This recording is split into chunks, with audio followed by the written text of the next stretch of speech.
All right, so today we're going to be diving into a concept that always seems to stir up some serious debate: secession.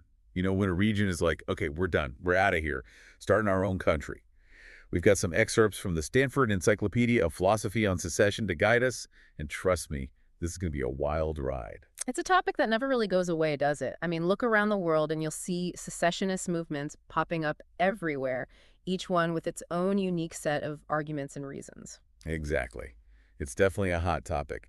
So before we go full-on philosophy nerd, I was thinking maybe we could start with a real-world example, just to ground our discussion a bit. How about Scotland? They had that referendum back in 2014 on independence. And even though they voted to stay with the UK, the whole debate is far from over.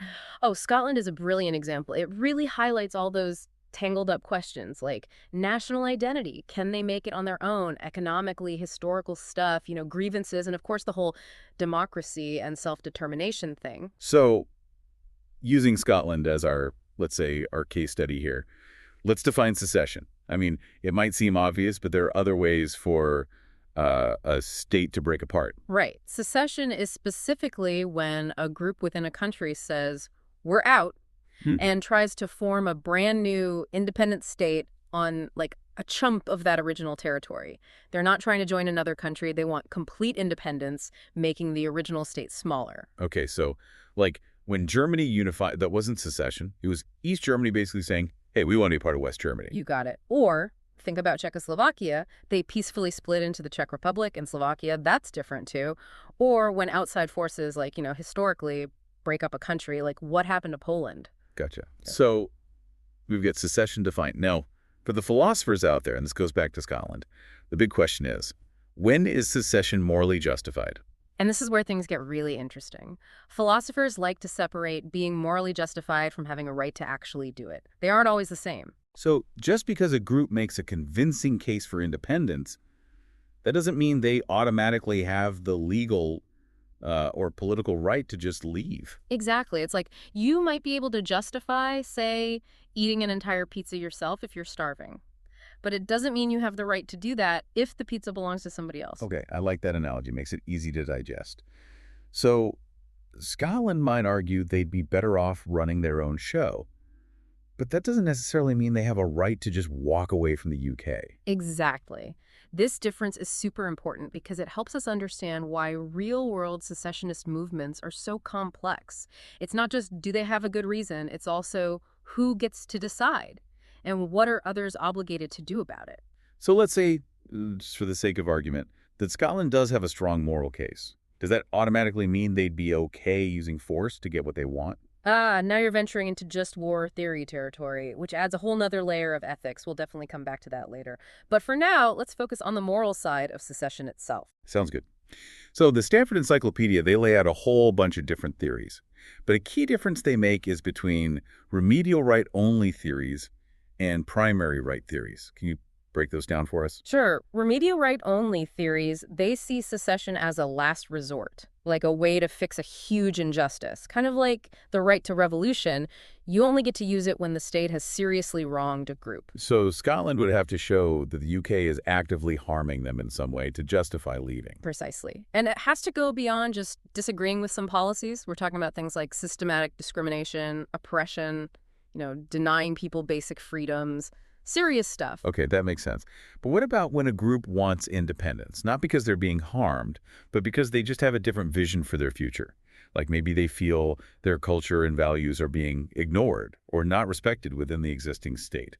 Do those aspirations have any moral weight at all? That's where these primary right theories come in. They say the right to secede exists even without some big injustice happening.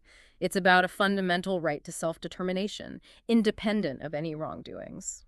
So for Scotland, even if the UK wasn't mistreating them, they could still argue they have a right to govern themselves based on their distinct national identity, their hopes and dreams for the future. You got it. And here's where it gets even more interesting, because within primary right theories, there are two main branches, plebiscitary and ascriptivist. All right, let's take those one by one.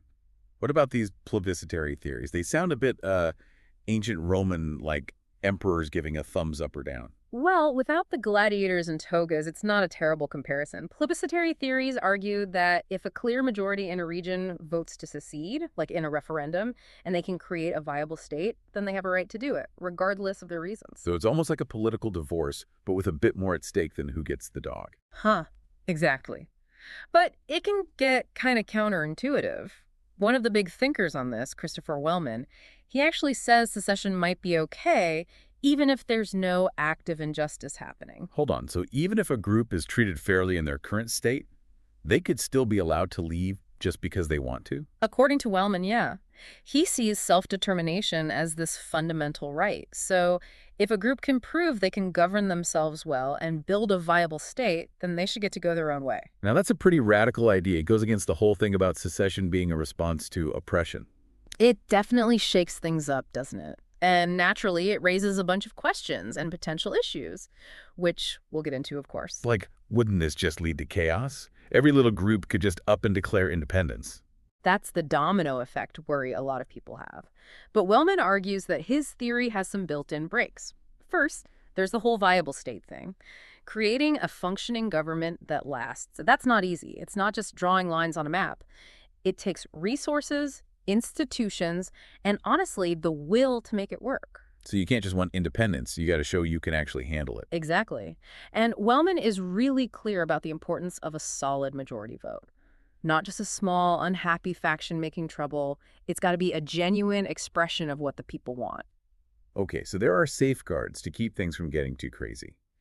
But what about the economic side of things? What if a rich region votes to secede, leaving the poorer parts to struggle? That's the haves versus have-nots problem. And it's a valid concern. Wellman tries to address this by saying that the group that's leaving, they have a responsibility to make sure the remaining state can still function. So things like negotiating how to share resources or maybe providing some economic help during the transition. So it's not just a see ya, wouldn't want to be ya kind of thing. It's got to be done responsibly. Right. But even with these safeguards, this plebiscitary approach has its critics. Some say it gives too much power to a simple majority vote, even if the reasoning behind the vote is flawed. Which brings us back to Scotland, right? Mm-hmm. Even if a majority voted for independence, you'd still need to ask why. Were there reasons based on a true desire to govern themselves? Or was it more about, anxieties about the economy or maybe even nationalism? Exactly. And it gets even more complicated because even if we agree that a majority vote can justify secession, we still got to figure out the whole issue of land rights. Because it's not just about the people, it's about the actual land, right? Yeah. Because who gets to claim that piece of the earth with all its history and resources? Things get sticky there. A seceding group like Scotland, they'd need to show they're not only capable of governing, but they have stronger rights to occupy that land. They'd need to prove that the territory is essential to their way of life, their culture, in a way that it isn't for the rest of the UK. It's like saying it's not just some random property. It's a part of who we are as a people. Exactly. And that brings us to some massive questions in political philosophy. What gives a state a valid claim to land in the first place? What about historical injustices like conquest or colonization? How do those factor in? And how do we balance the rights of the people living there now versus potential claims from those who might have been displaced in the past? Wow, so we started with, when can a group secede? And now we're deep in philosophical debates about land and history. That's the beauty of this topic. It forces us to grapple with how we organize societies, the relationship between individuals and states, and what we owe each other across generations. A lot to think about, for sure. But it feels like we're just getting started. We only touched on plebiscitary theories and haven't even gotten to ascriptivist ones yet. Buckle up. Ascriptivist theories take us right into the heart of national identity. This idea that distinct peoples, they have a right to self-determination simply because of who they are. So with these ascriptivist theories, we're really getting into the idea that certain groups, often defined by things like their nationality or ethnicity or shared culture, they have this inherent right to govern themselves. It's not just about a majority vote, it's about acknowledging the specific claims of certain groups, even if they're not the majority in a region. So it's like saying our people have lived on this land forever. It's part of who we are, so we have a fundamental right to make our own decisions here. Is that the gist? You got it. It's a kind of collective right tied to a group's history, who they are. It resonates with arguments for indigenous self-determination, where a group's connection to a specific land gives them a special claim to sovereignty. That makes sense. But wouldn't this approach, if it's taken too far, lead to just endless fragmentation? Every small cultural or linguistic group could demand their own state. Yeah, that's the big worry, right? Potential for chaos, instability. If every group with a slightly different identity starts claiming a right to secede, critics wonder, how could you even govern in such a fragmented world? And what happens when you've got multiple groups claiming the same territory? Sounds like a recipe for conflict. Absolutely, it's a huge challenge. How do you fairly decide between those competing claims, especially in areas with, complicated histories of migration, overlapping cultures, changing borders? It gets really messy, really fast. So it's not as easy as saying you have a distinct identity, so bam, you get your own state. Yeah. You've got to consider all the real-world consequences, Yeah. potential conflicts. Exactly. And ascriptivist theorists, they do acknowledge these problems. Some suggest that even though distinct groups might have this inherent right to secede, there could be other things that override that right, like the need to prevent widespread instability or to make sure the rights of minorities, even within those groups, are protected. So it's a balancing act, recognizing the right to self-determination, but also the need for some stability and making sure everyone's rights are protected. Right, a real balancing act. Yeah. And no simple formula. Now, philosopher David Miller, he kind of leans towards this view. He says we need to be careful about our justification.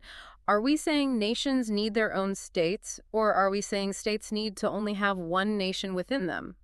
Two different things. Okay, I'm following. So first, why would a nation, as opposed to just any group, need its own state? Well, one argument is protection. States can protect a nation's culture and identity. Without that, they might get absorbed, dominated by bigger, more powerful groups. Their whole way of life could be threatened. Like a safe space where they can keep their traditions alive, free from outside pressure. Exactly. And another argument is about obligations. Some ascriptivist thinkers believe that people within a nation, they have special duties to each other, duties that can only really be fulfilled within a shared state. Kind of like a family. You have a stronger obligation to care for your family than you do for strangers. A shared national identity might create that same kind of feeling of responsibility. Precisely.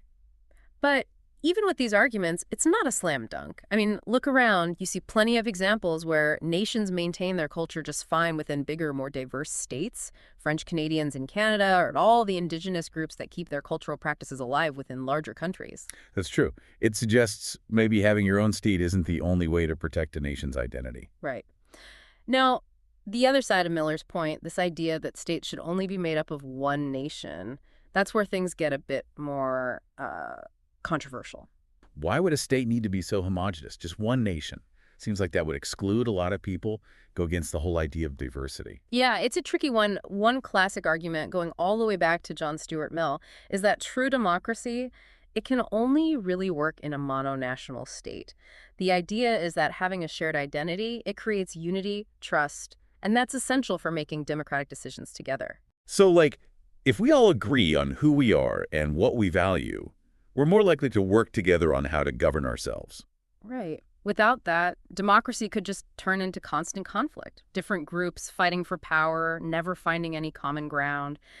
But of course, critics point out that this is too simple. I mean, plenty of diverse, multi-ethnic democracies seem to do just fine. Look at Canada, Switzerland. They have multiple languages, cultures, all within their borders. Exactly. And trying to force mononationalism can lead to really bad policies, trying to assimilate people, exclude those who don't fit in, a dangerous path. It's the dark side of nationalism, right? Yeah. The idea that you need purity, homogeneity for a strong state. Hmm. But history shows us that diversity can be a strength, not a weakness. Absolutely. Now, another argument for mononational states is distributive justice. The thinking is, if you have a strong shared identity, people are more willing to share, to make sacrifices for the common good. The we're all in this together kind of mentality. Mm-hmm. You see everyone as part of your extended family, so you're more likely to help out when things get tough. Right. But again, there are counter-arguments. We see people across national borders showing solidarity, compassion all the time, and nationalism can just as easily be twisted to justify hoarding resources and excluding outsiders. So it's a double-edged sword. National identity can bring people together, but it can also be used to divide and exclude. Exactly. This ascriptivist approach, it raises a lot of questions about identity, the relationship between nations and states, and the good and bad that can come from strong national feelings. It's a lot to unpack. It really is, and I think it just shows how important it is to look beyond the simple slogans and really dig into the nuances of these issues. Secession, it's never a straightforward process. Well said. And just to add another layer of complexity here, all of these theories of secession, whether they're about fixing injustice or asserting some kind of primary right, whether they focus on votes or group identity, they all have to be considered within the bigger picture of territorial justice. Because at the end of the day, secession is about claiming a physical piece of land with all its history and baggage. Exactly. So any theory of secession that's worth anything has to answer some tough questions. What makes a state's claim to a specific territory legit in the first place? How do we account for historical injustices like conquest or colonization? And how do we balance the rights of the people living there now with potential claims from people who were maybe displaced in the past? It's like untangling a family property dispute that goes back generations. Hmm. So many layers of history and competing claims. Perfect analogy. This is where theory meets reality. If the theory of secession can't deal with all the complexities of territorial justice, it's just not going to work in the real world. Like building a house on a shaky foundation. It might look good at first, but it's not going to last. You got it. And this leads us to another crucial aspect of the secession debate, that we can't ignore the connection to just war theory. Ah, yes, the big question.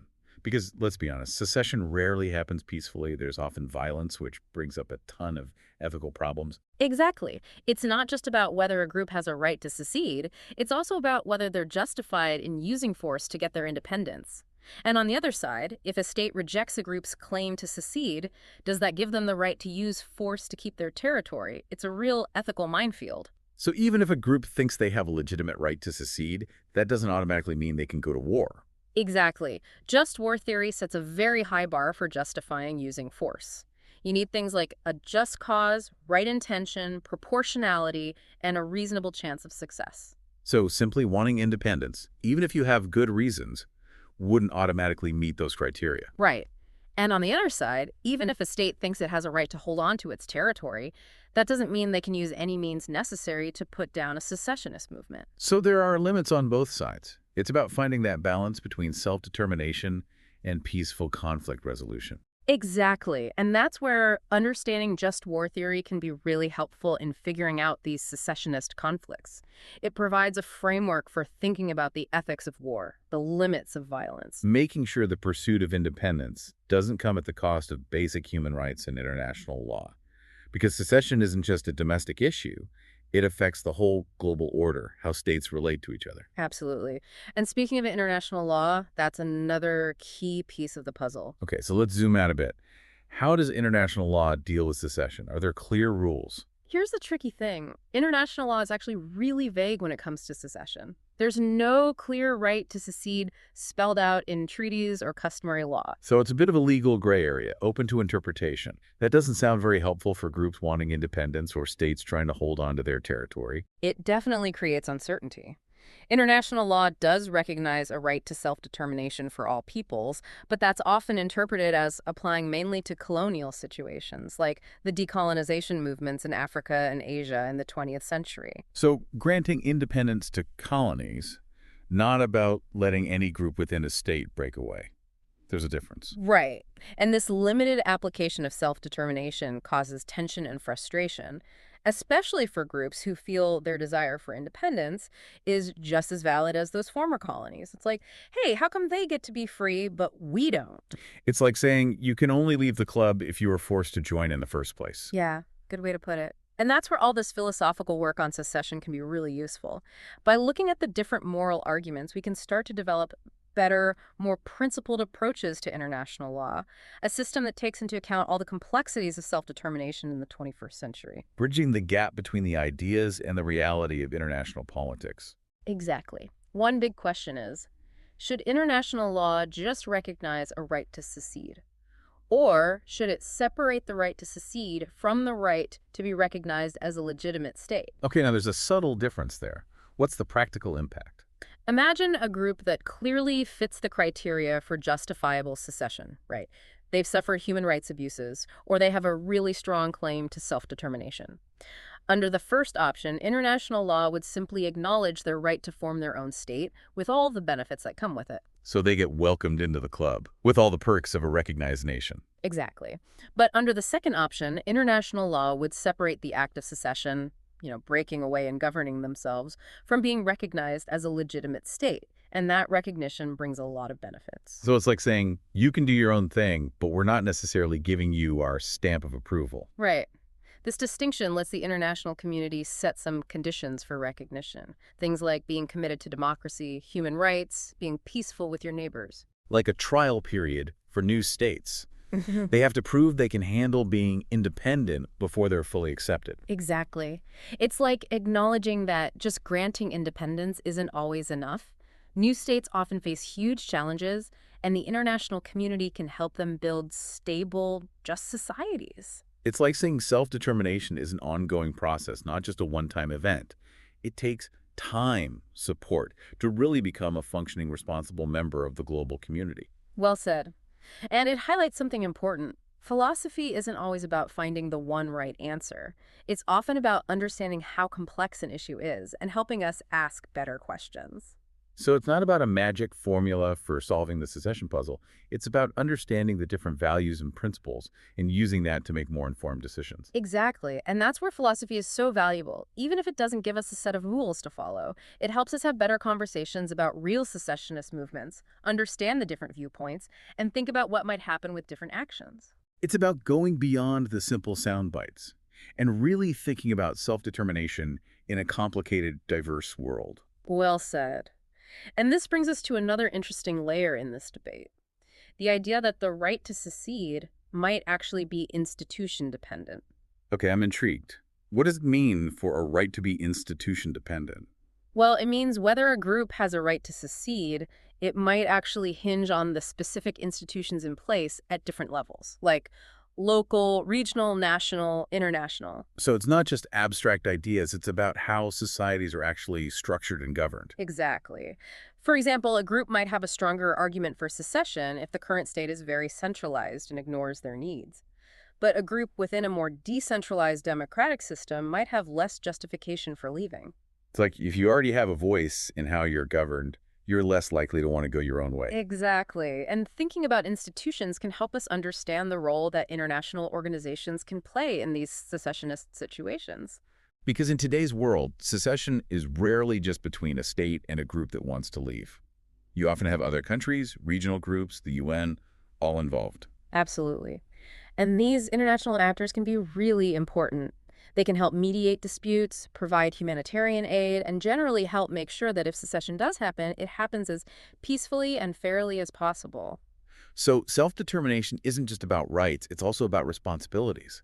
States have a responsibility to respect their people's aspirations, and the international community has a responsibility to support peaceful and just solutions to conflicts. Well said. And this leads to an important point. No single theory of secession is perfect. They each have their pros and cons, their blind spots. So it's not about finding the one right answer, but understanding the nuances of each theory and recognizing that different situations might need different approaches. Precisely. And that's where philosophy helps. It makes us think about tough questions, challenge our assumptions, and consider the ethics of our choices. It's about using our brains to navigate the real world and work towards a better future. Well said. And this brings us to another often overlooked question. How do we know a group's desire to secede really reflects what the people want? Oh, that's a great point. We've talked about rights and justifications, but Yeah. not really about authenticity. How do we know the decision to secede is genuine and not manipulated or coerced? Exactly. It's about making sure the process is truly democratic and representative. And that raises practical questions. How do you know for sure if a group really wants to secede? What kind of majority do you need? And how do you protect the voices of those who don't want to secede? Because even in a democracy, sometimes the majority can overrule the rights of minorities. Absolutely. So any good theory of secession has to address this. Make sure self-determination doesn't undermine basic democratic values. And this brings up another important question we haven't really talked about. What about the rights of those who don't want to secede? That's crucial. Secession isn't just about the group that wants independence, it's also about those who want to stay part of the original state, or those who get caught in the middle. Like a family going through a divorce. Yeah. Even if the parents agree to split, you still have to think about the kids. Exactly. So any theory of secession needs to address this. Should those who oppose secession get dual citizenship? Should they be compensated for any losses? How do you guarantee they won't face discrimination in the new state? It's about making sure the pursuit of self-determination for one group doesn't trample on the rights and freedoms of others. Well said. And all these questions about individual rights remind us that this secession debate is connected to bigger discussions about human rights, minority rights, and the responsibility of states to protect everyone, regardless of their political views. Even in times of change, we can't forget those basic principles of human dignity. Absolutely. Now, considering all this territorial justice, just war theory, international law, individual rights, we clearly need a nuanced approach to this whole secession debate. It's not about finding a one-size-fits-all solution. It's about understanding each case and applying these philosophical tools in a way that promotes both self-determination and justice. Exactly. And that's what makes philosophy so valuable. It pushes us to ask tough questions, challenge what we think we know, and consider the ethics of our actions. It's about using our intelligence to navigate the real world and work towards a more just and peaceful future. Well said. And this leads us to a final and perhaps most crucial question. Given all the complexities we've explored, what do you think the future of secession looks like in a world increasingly shaped by globalization and all these different claims to self-determination? It's a question that'll keep us all debating for years to come. Yeah, it's amazing how much there is to think about with this whole secession thing. Feels like we've barely scratched the surface. It really is a lot to take in, isn't it? And I think it reminds us that philosophy isn't always about neat and tidy answers. It's about grappling with these big, complicated questions and coming to a better understanding of what's at stake. And with secession, the stakes are huge.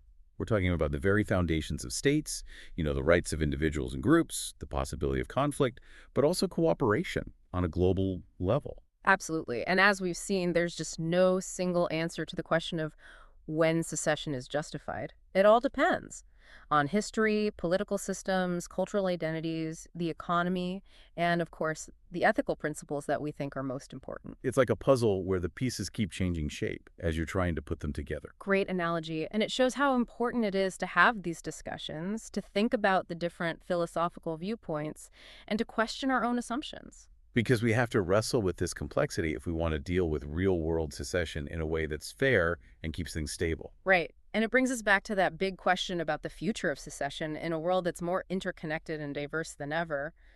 I think the old ideas about statehood and sovereignty, they're being challenged in some really fundamental ways. This idea of fixed borders, it seems kind of outdated in this age of globalization, mass migration, and all these different identities. Exactly. And while I don't think secession is going away, I think we need to rethink how we approach it to fit these new realities. So what could that look like? What are some ways forward that can help us face these challenges more fairly and sustainably? Well, I think we need to move beyond these simple either ideas. The idea that every secessionist movement is either all good or all bad, that states are always right to oppose secession, or that self-determination is the only thing that matters. It's about recognizing that people have different aspirations, understanding historical grievances, and being open to creative solutions that might not fit into the old categories. Right, and this means being willing to have real dialogue between states and secessionist movements, between different cultural and ethnic groups, and between the global community and those who are fighting for self-determination. Creating spaces where people can have honest conversations, listen to each other, and find common ground, even when they disagree. Absolutely. And we also need to rethink the role of these international institutions. Maybe we need new ways to settle disputes, to make sure minority rights are protected, to help with peaceful transitions, and to support new states that are forming. It's about recognizing that self-determination isn't a winner-take-all game. It's a process that needs cooperation, compromise, and finding solutions that work for everyone involved. Exactly. And in the end, I think that by focusing on dialogue, understanding, and creative problem solving, we can move towards a future where secession, if it happens, actually helps the cause of justice and human well-being instead of hurting it. That's a goal worth working towards. And it reminds us that philosophy, when it's done right, isn't just some intellectual game. It's a way to understand and shape the world we live in. Exactly. And even if we don't have all the answers, Just having these tough conversations, wrestling with these complicated questions is a good start. Well, I think that's a perfect place to wrap up. A reminder that we never stop learning and understanding. Thank you so much for sharing your knowledge with us. It's been a really thought-provoking deep dive. The pleasure was all mine. And thank you for leading such an engaging discussion. And to all you listening out there, thank you for joining us on the deep dive. We hope this episode has made you curious and maybe inspired you to keep exploring these big questions about secession, self-determination, and the future of our world. Remember, learning is better together, so keep asking those hard questions. Challenge what you think you know and have those deep conversations. You never know what you might discover. Until next time, keep diving deep.